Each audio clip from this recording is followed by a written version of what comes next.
That's the music. You know what that means.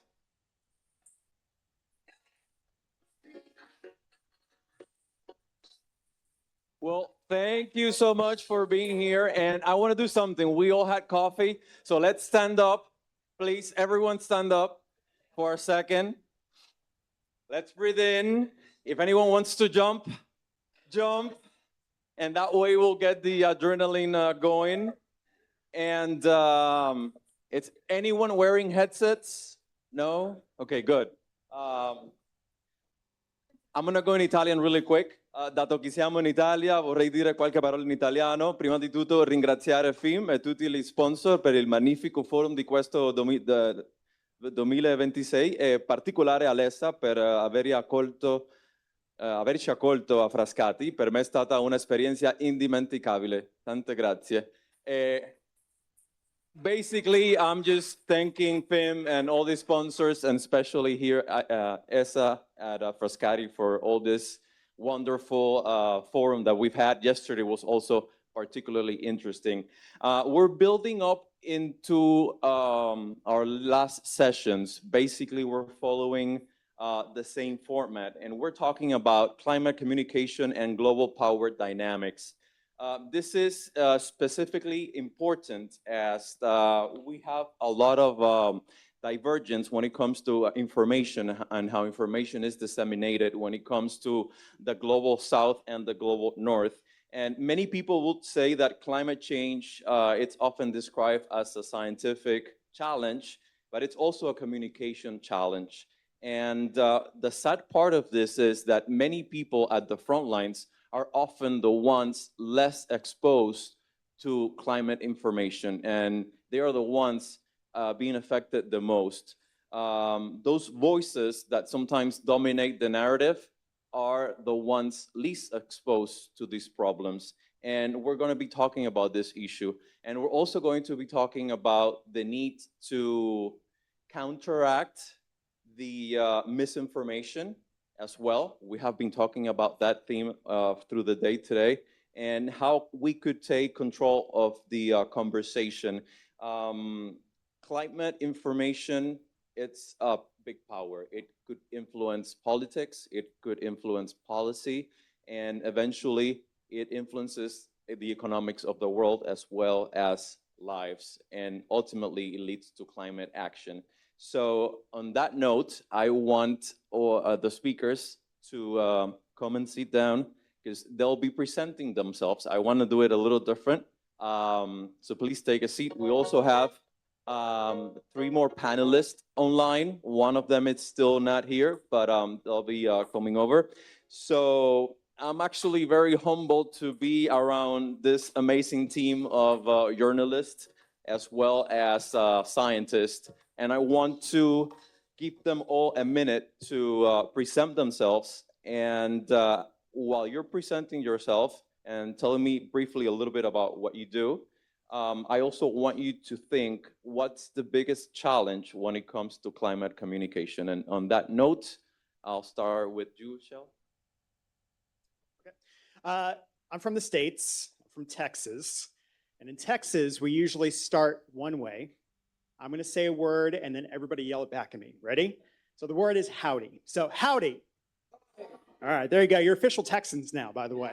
My name is Shel Winkley. I'm a senior engagement specialist and a meteorologist with Climate Central. If you're unfamiliar with Climate Central, I think a lot of folks in the room are, but maybe for our online friends, we're a nonprofit, non-advocacy based in the States. We're a bunch of weather and data nerds, essentially, who are deep in the science, deep into the data, but we want to focus on science for communication. So we work with meteorologists, journalists, storytellers, in order to give basically the visuals to be localized. We can do it globally with our attribution science, but the whole point and purpose of it is for you to tell the stories. We can do the science and data, you know the stories. Prior to Climate Central, I was a broadcast meteorologist for 17 years in the state of Texas, where I talked about climate change a lot. And if you know anything about the Lone Star State, there's not a lot always of agreement when it comes to climate change. And I think we did a pretty good job. All right, what was the hardest thing that remind me of the question, I lost the plot. Yeah, what is the most Yeah. So really, I think right now, and I'll keep it short and then we can get into the conversation, but really, it's getting into the spaces that we need to reach the people who aren't already into the idea that climate change is something that we're dealing with right now, right?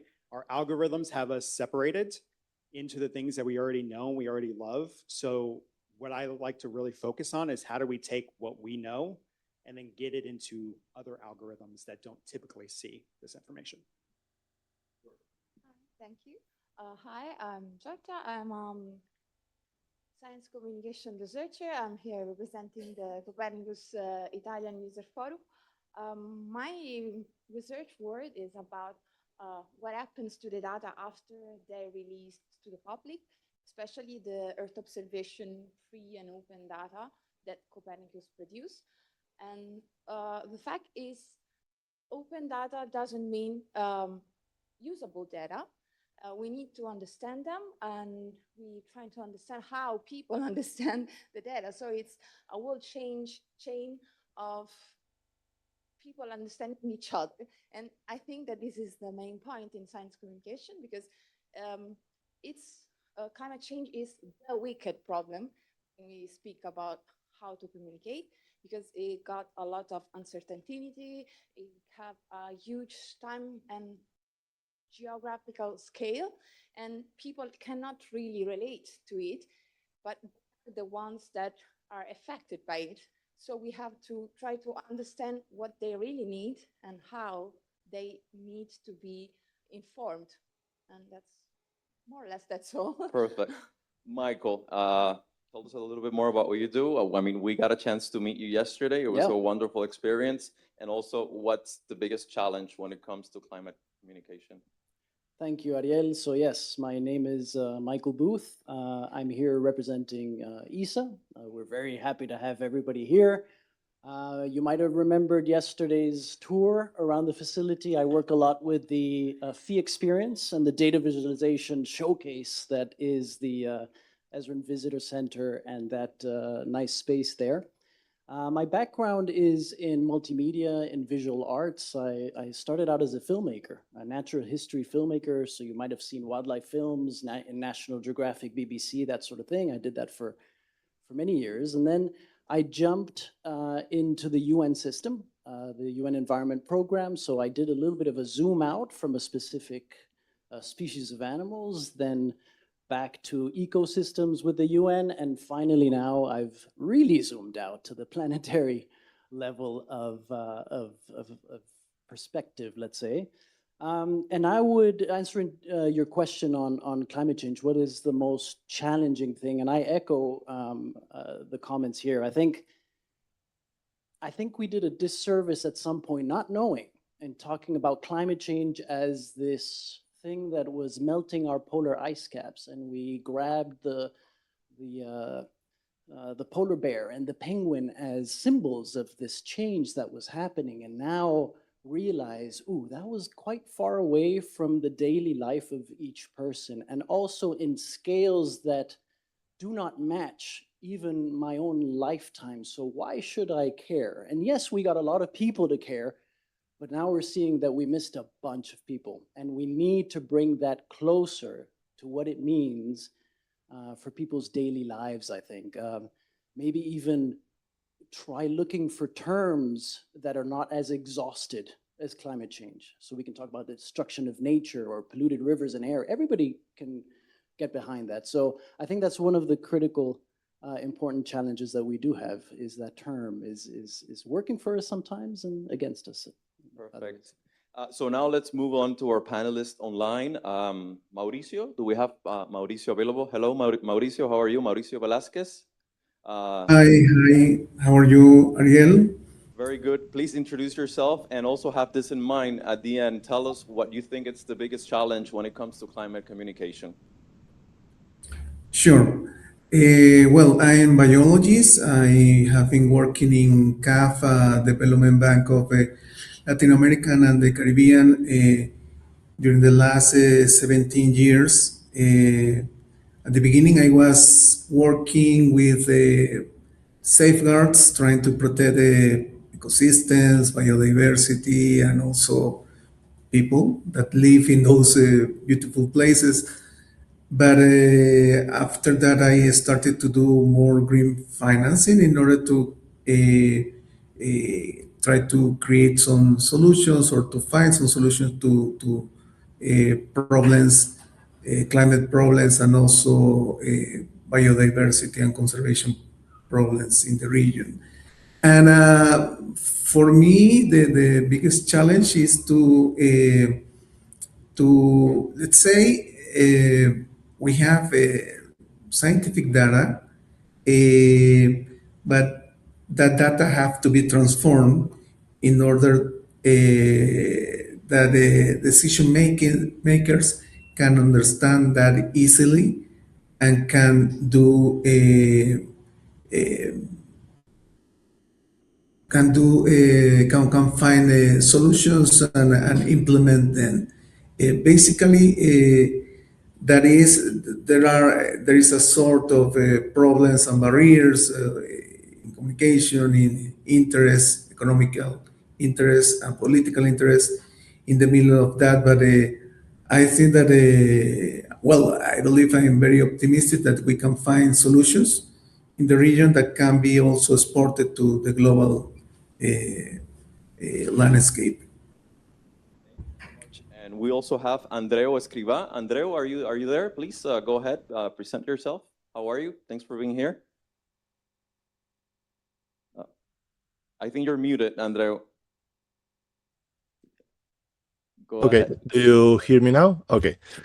Good afternoon, and thanks for inviting me to this workshop. I'm an environmental scientist from Spain. I then did my PhD in biodiversity, so I begin this journey from a scientific place, let's say it that way. But then I began to write about it. I've written 5 books about climate change and the biodiversity crisis, and also I try to write everywhere I can, for example, as in El País, the newspaper, or many other journals, also scientific journals, if I can. I work mainly as an environmental technician, climate change technician in my city council, but everything I do besides that, it's focused on how to tell the story of climate change. And answering your question, I think the most important thing, as it has been said before, is how to link climate change to the people's lives, so they really feel that it matters, that it affects their lives. Here in Valencia, I've tried to do it in even jokes. I have to put some humor in there because the polar bear and penguins are so far away from the Mediterranean. And I have even linked it to the paella, the famous national dish.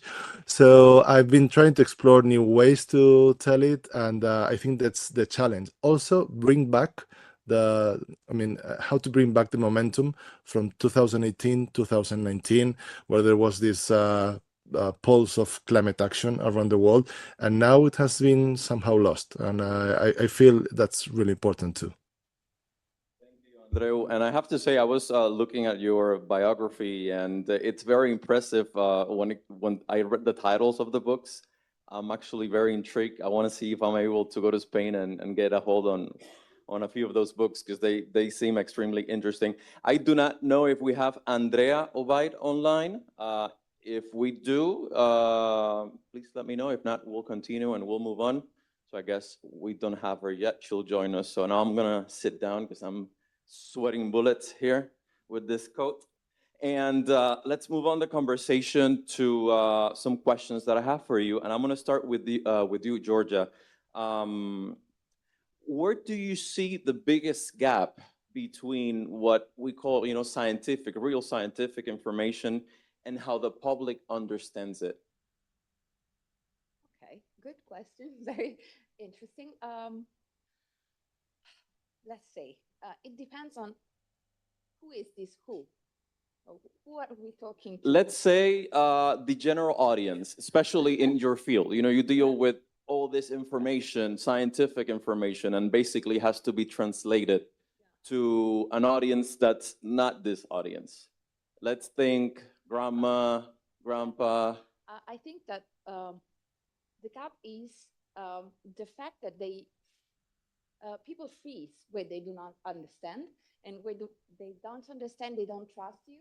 And because trust somebody that is telling you something that you don't understand leaves you to only two choices: or you obey, like, okay, I do it, I don't make questions, or you reject it.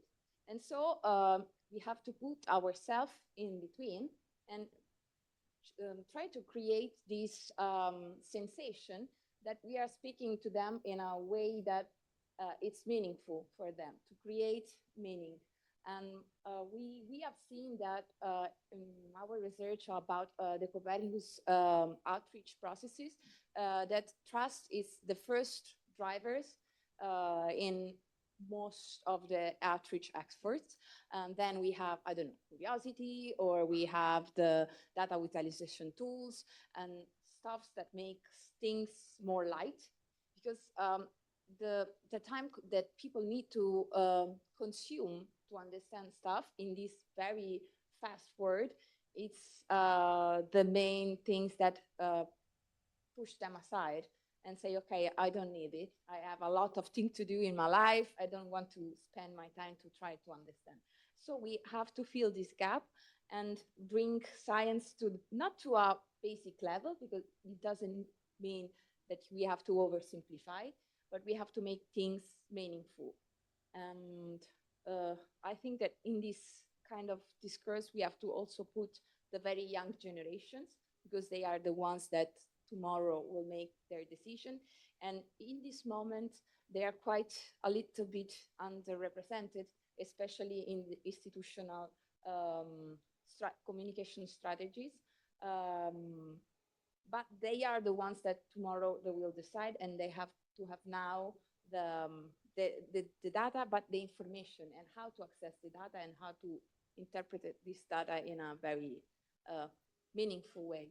So somebody before me said the same about schools, and I'm totally agreeing that, and saying that we need to build a sort of a pipeline that bring us more and more near to the very youngsters, I think, but also high school is okay. And that's a very good point, because as you said, many times we forget about that younger generation, and they're the ones that will inherit all the issues that we are leaving behind unresolved. So it's that type of educational outreach. It's key, especially when it comes to that generation. Michael, you have been all over the world. We could say that. You know, we talked yesterday. You were telling me about your story. When it comes to observations and all the new equipments that we have, and they have revolutionized how we visualize and display climate information. We saw it yesterday as we did the tour here at the Phi Lab. But how does that change the way that society understand the risk that they're being exposed to? How could you use that revolution in visualization and climate information to teach them how exposed they are to this risk? Yeah, very, very interesting question to think about, because I think one of the initial, and somebody said it before, one of the initial things I would comment on it is, let's stop the super uber negative doom and gloom first, because that paralyzes people. So we're looking more and more, and we saw that yesterday. I think I made a point at the Phi experience to say, hey, everybody, look at this. This is a good trend. You know, NO2 emissions are going down in a lot of the big major cities. Let's celebrate that. When you turn narratives into that more positive spectrum, it invites participation, it invites action. And that's what I think we need. Again, the medium does change for the audience. Of course, you want policymakers to know how bad things are sometimes. You can't sugarcoat it, let's say. But for a general audience that is coming into it, I think the last thing we need is for people to be completely defeated and paralyzed at this moment. So at ESA, we're looking at the action side. And I'm super grateful to be here, because I think we actually produce the tools for action in these missions, right? 48 new missions launching this year. Earth observation, AI, yes, with all the challenges that it will bring. I believe that there are satellites up, sensing and capturing data today that maybe in 2 years' time, AI helps us do amazing new discoveries that we didn't even know it was possible today. Much like they think it's going to be great advancements in medicine, I think it's going to be great advancements in the science of actually coming up with mitigation solutions and climate action strategies. So again, I think it's turning the narrative into the positive. That's a lot of what we're doing. And taking full advantage of a captive audience, right? People that come at the FEE experience, we know we have you for 30 minutes. You're with us. So we're not trying to stop you from swiping, your social media. You're there with us. If we can create more spaces like that for people to fully immerse themselves in an experience, I think we're going to have a much better ability to inspire them to take that action. Like I always say, science, it's neutral science. It's not political. It doesn't have any colors. And by displaying this information and helping people better understand what they're being exposed to, it leads them to make better decisions when it comes to voting and electing the people that actually have the power to make change and drive policy.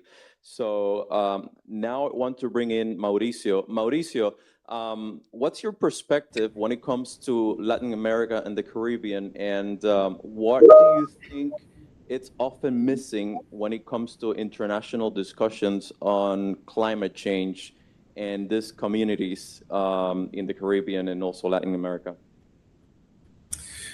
Okay. Well, I believe that basically we need to focus on the data that we have, and there is an imbalance of data. For example, the amount of research and investments of research and technology in Latin America and the Caribbean is very low.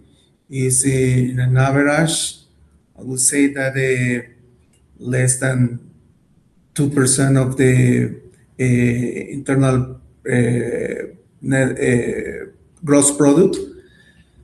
And as you know, adaptation to climate change needs a lot of local information. You need to have a lot of, let's say, good climate data, and there is still some lack of this type of meteorological data in several parts of the region. So we need to work stronger on that. We need also to improve the treatment of the data and to translate it to people on the field. That is the one that is going to be is going to feel the impacts of droughts and floodings because of climate change, and to work more in prevention. The amount of investments in adaptation is very low. It needs to be at least it needs to grow like 12 times the amount of investment that we have already during these years. And there is also in general, and I will say also in the region, a lack of understanding of the link of biodiversity and climate. And we base our development in the exploitation of natural resources, and sometimes that use of natural resources is not sustainable. So we need to change that in order to be a region of solutions, because on the other hand, we are rich. We are richer in biodiversity. We are richer in ecosystem services than many other, well, I would say most of the other continents and the regions of the world. Latin America has more than 50% of global biodiversity. We have 11 of the 14 biomes of the world, and well, most of the known animal and plant species identified and recognized by science are here, are in the region. So if we can transform our development model, our way to produce richness, using wisely our natural resources, we can at the same time have a better microclimate. We are going to develop better local solutions for climate vulnerability, and I will say that our people will be happier than they are already. They are going to be richer, and they are going. Thank you, Mauricio. It makes a lot of sense because, as we know, I mean, if we don't change the model that we currently go on, we're depleting our resources. So this has been a topic before. It's a challenge, but in challenges you find way for opportunities. And I also want to take the time to welcome Andrea Ovay Carrion. She's joining us now. She's our other panelist. Andrea, welcome. And I want you to briefly present yourself. Tell us a little bit about what you do. And afterwards, I have a question for you. And we're jumping right into the question session. So go ahead. Okay. So hi everybody, thank you for the invitation. I am Andrea Ovaid. I am a science journalist from Chile. I'm host of the daily radio program Tu Nuevo ADN on Radio ADN station and host of the science podcast Tecnociencia. And I have been working as science journalist and also environmental journalist for 20 years, covering science, climate change, energy, technology, and also different issues. And also I have seen all this profound transformation in climate communication. So that's a summary of what I do now. And I also want to thank you because I know you're very busy with your podcast and everything. So thank you for being able to join us. So I'm going to jump right ahead and ask you, Andrea, as a journalist, I want to hear your point of view when it comes to deciding which climate story it's more relevant and what gets the most attention and why. Wow. I think that climate change is now part of every conversation. And I think also a very important point is that it appears in political debates and economic discussion, also investment decisions and public policies. And it affects how governments make decisions and how societies imagine their future. I think that that is one of the biggest stories that I have to cover every day in a daily radio show, a live show also. And also I think that as journalists, we are not longer simply reporting scientific discoveries. We are now increasingly covering the intersection of science, politics, economics, and public trust. And also I think that is what we're experiencing today in Chile with this new government, and also what we see as climate leaders in Latin America. Because, for example, here in Chile, the country adopted a climate change framework law, promoted also renewable energy development, and established ambitious climate goals. And I think that the main stories now is how to cover with a neutral position, experience all this significant political transition, but also putting everything in a perspective that we don't have to misinformate people. And also we have to cover now in Chile stories that come from the Minister of Environment, comments were interpreted by scientists as environmental organizations as questioning aspects of the scientific consensus regarding human-driven climate change, for example, that come from authorities. And I think that is what I am doing now. The stories that are every day in the radio, and that I have to interview people from all this ecosystem to show the different visions of what It's is okay. happening. You could pay attention to him. Don't worry. Tell him we say hi. Yeah, Hi. say hi. Hello. He's my son. He's in He's, holidays he's, now.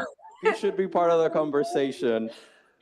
Yeah, see, he's a native ecological.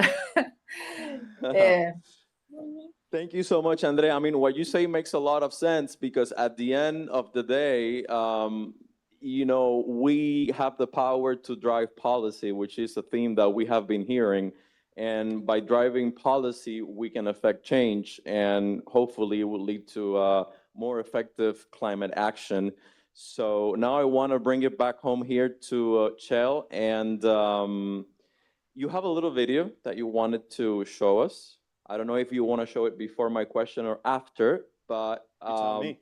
basically my question to you is, you're an excellent communicator and content creator, especially when it comes to social media, and telling the climate science story in a way that's easily understood, and also helping other professionals understand the science.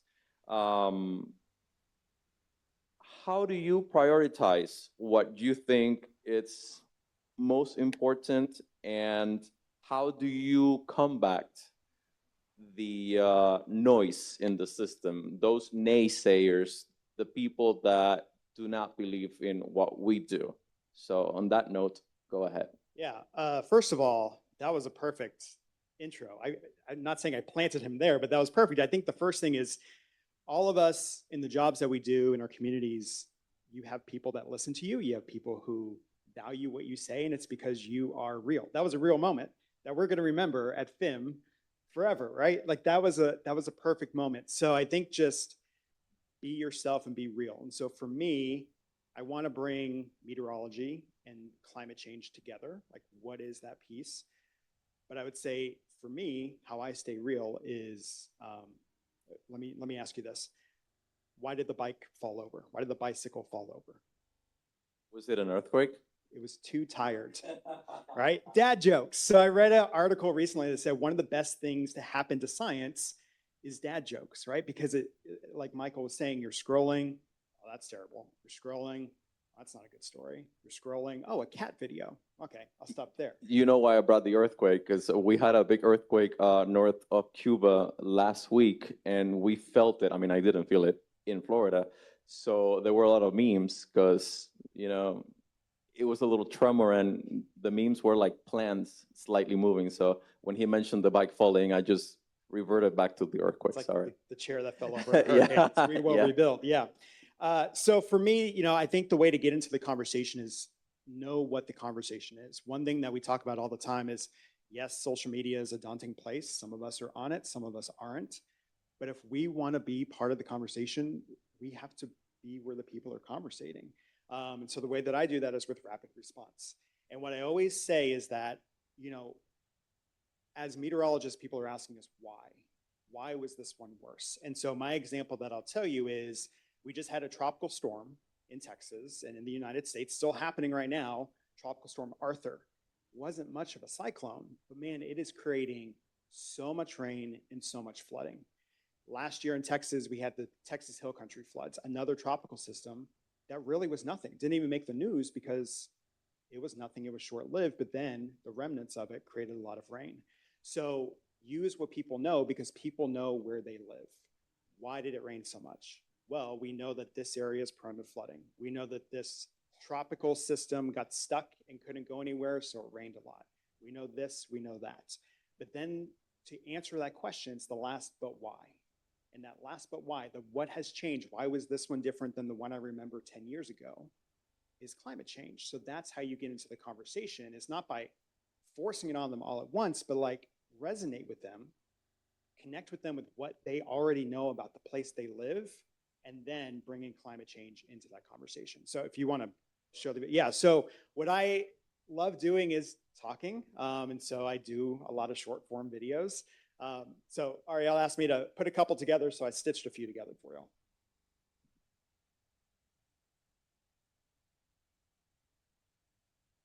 Does it feel like every year when you're barely putting away your winter coat for the season, your eyes are already watery, you're sniffy, you're sneezy, you're snotty?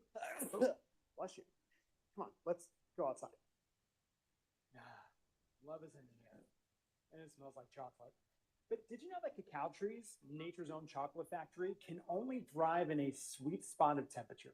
That excessive ocean warmth that rocketed Melissa's explosive strengthening, climate change made it at least 500 to 700 times more likely along the storm's track in the basin at this time in late October. Using attribution science, we know that the added ocean warmth boosted Melissa's top winds by about 10 miles per hour. It doesn't sound like a lot, but it's enough to push it to a Category 5 territory, but then also increase its potential damages by up to 50%.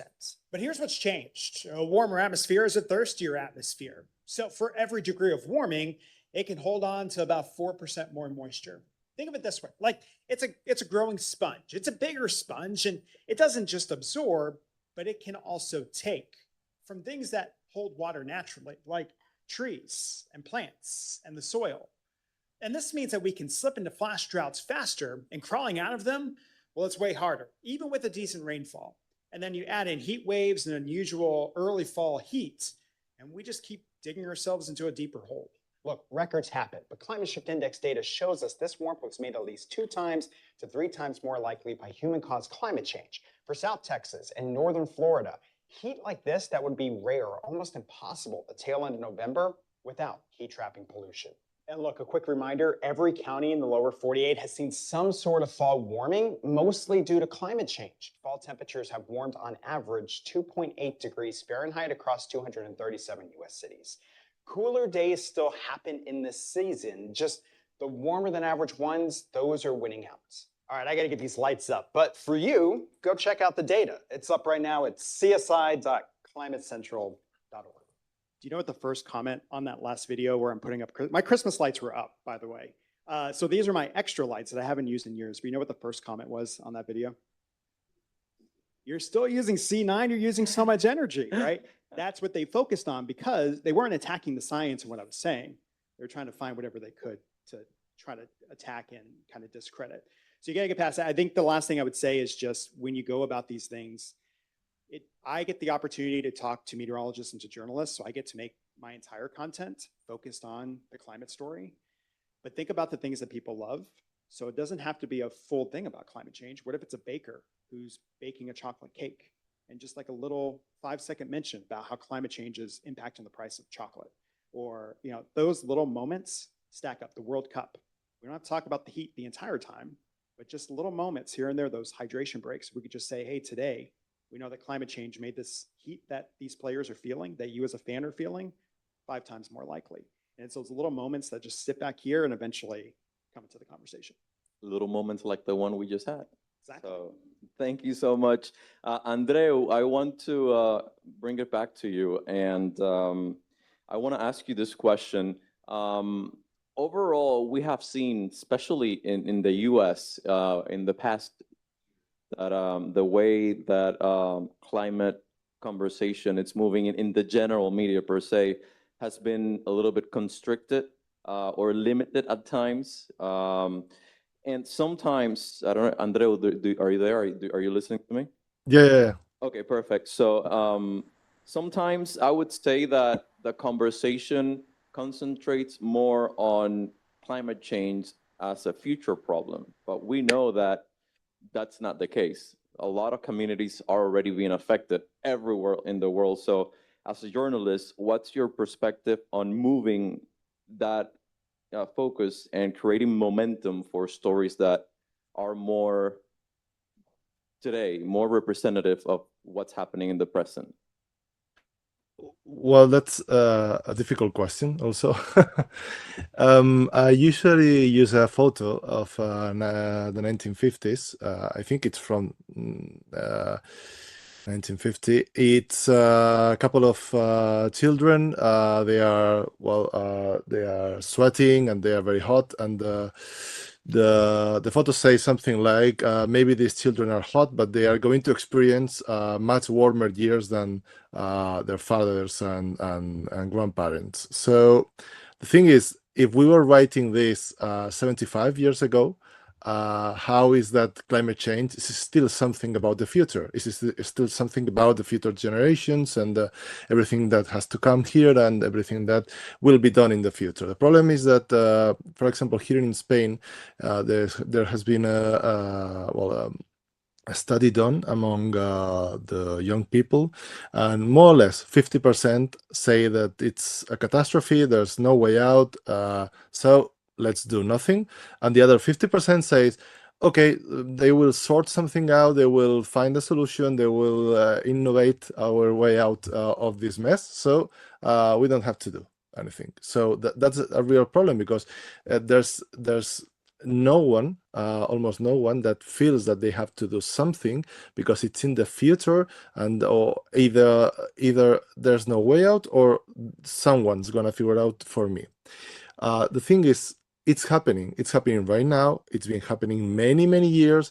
Here in Spain, we have temperatures that people say, okay, it's only 30 degrees Celsius, it's fine for June. It's not fine.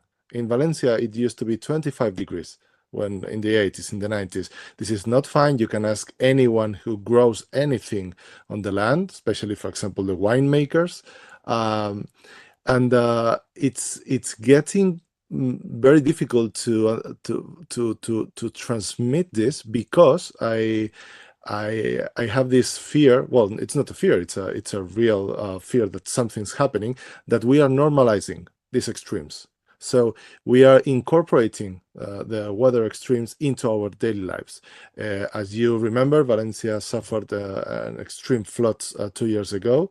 It was terrible. More than 200 people died.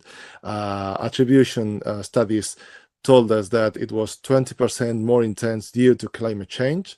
But nothing's happening. And you know about the fires, the forest fires in the Iberian Peninsula, and many other things. So we are just accepting these incremental things that are driving through our country and all the Mediterranean, all the world, to a very dark place. I know that the worst case scenario is ruled out, but there are many very bad scenarios.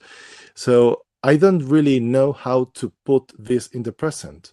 The thing is, I know we're doing something wrong. I know that we are giving the idea that there's some solution waiting for us in the future, but we have to change the narrative. We have to tell everything that's going on right now, and we have to also talk about the past.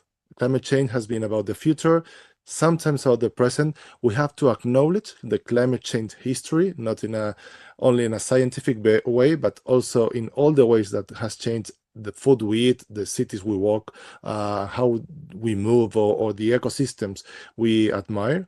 So I think we have to incorporate the past into the conversation and tell the whole story, because if not, we are always going to look to the future, and that's something that worries me very much, really. Thank you, Andrea. And I mean, you have answered a question I was going to ask the group. Okay, sorry for Less that. than 7 minutes. So I want to go ahead and ask the other participants what they think it's the most important message to get across as a final point. I think Andrea did an excellent job right now as far as that. So let's begin by you, Michael. What's your final message to get across? So we have less than 6 minutes, so let's make it brief. Instead of a final message, I want a final learning from this conversation. I'm hearing a lot of messages about how interesting it is to think that there's a paradox in that when we communicate about climate change, we tend to think that it needs to be in a universal way, top level. And what I'm hearing is you got to bring it down to the local.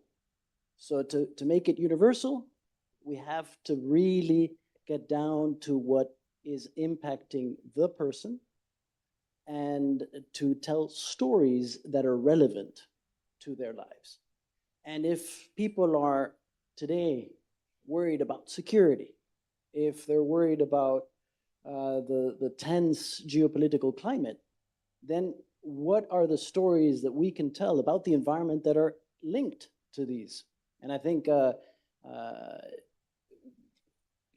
it reminds me that, of course, ESA is taking a lot of this seriously because we're talking about dual use now of our Earth observation missions, which means that they will have an aspect to them that is about European resilience.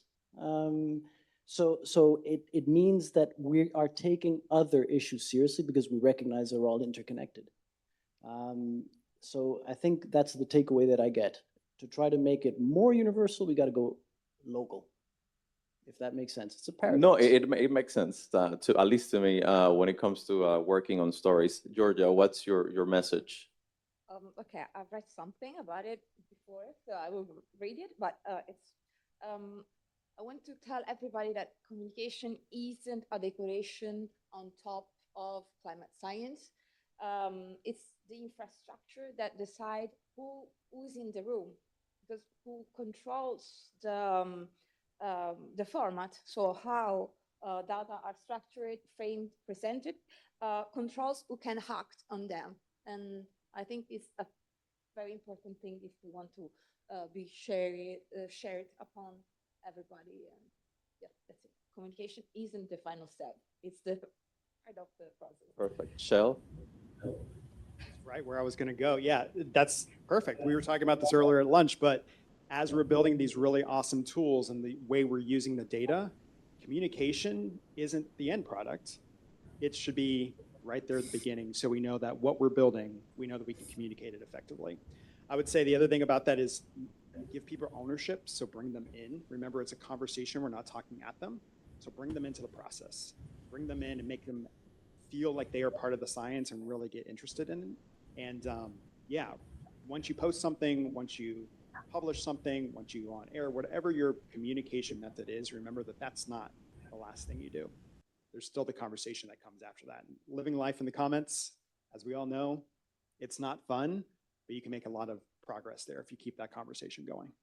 Thank you. Mauricio, if you could tell us very briefly a final remark, a takeaway for us before we close. We have less than 4 minutes. Sure. Well, basically, I will say that we need to focus on local solutions and specifics and ecosystem dependent. We have to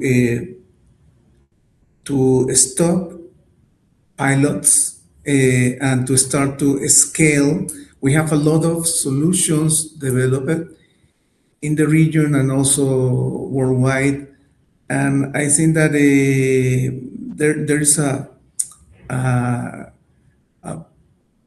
well, I don't know how to say, but many people prefer to keep doing pilot studies and sometimes some applications, but repeating a lot of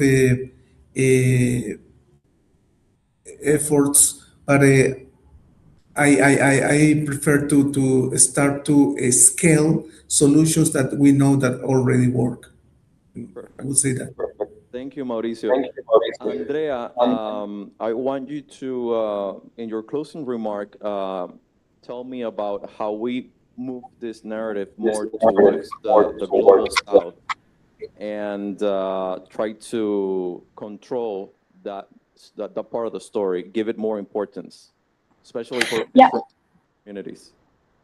Yeah, I think that one of the main challenges for us as science communicators is also to prevent the disasters, because I think that disasters are non-natural, are are responsible for a lot of bad decisions. So we also, as journalists, need to save lives and also to ensure that people understand the consequence of climate change in their territories.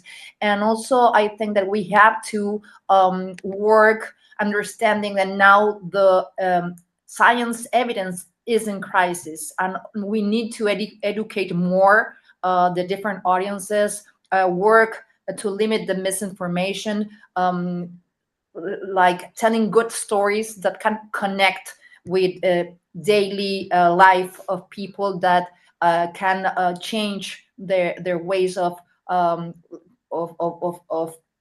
work or their habits. So I think that we have that challenges, like to limit the misinformation and also to prevent and save lives with our communication. Perfect. And I just want to close by saying that long after all reports are published and the conferences end, like it will happen today, what will remain is the choices that we make at the end of the day. So if climate communication, it's a form of power, let us use it to connect, to empower, and to give a choice to those that are unheard, especially in our own communities. Because I believe that when people are able to see themselves in the story, like we have said, they begin to believe that they can be a part of the solution. And at the end, I honestly think it's when real change begins. So thank you to all the panelists. We're running out of time, 20 seconds only. We made it on time. Thank you so much for your time and for joining us. Thank you. Bye. Thank you. Thank you. Thank you very much. Bye. I believe we're out of time, so I don't know if we have time for questions. I believe we don't. But if you have one quick question, just for the group overall, just one quick question for anyone in special. No, we're good. Perfect. Let's move on.